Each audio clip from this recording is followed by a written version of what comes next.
Understanding Imam's Lecture, a guide for English learners. Hello everyone.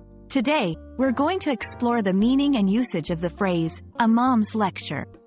This video is tailored for those learning English, especially if you're interested in phrases that reflect cultural or religious contexts.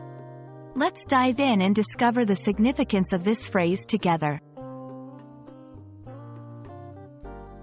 First, let's break down the phrase into two parts, Imam and lecture.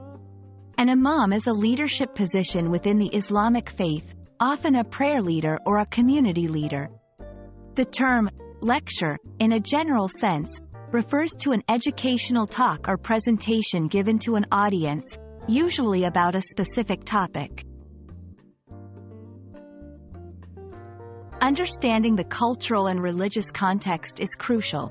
In Islamic communities, an Imam's lecture usually involves religious teachings, interpretations of the Quran, or guidance on moral and ethical living.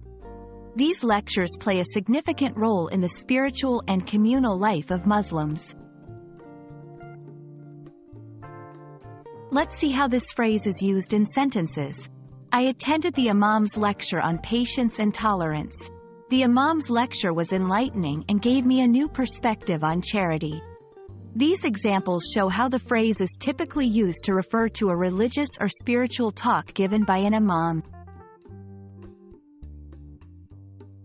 I hope this video has helped you understand the phrase, Imam's lecture, in a deeper way. Remember, learning a language also involves understanding the cultural nuances behind phrases. Keep exploring and expanding your knowledge. See you in the next video.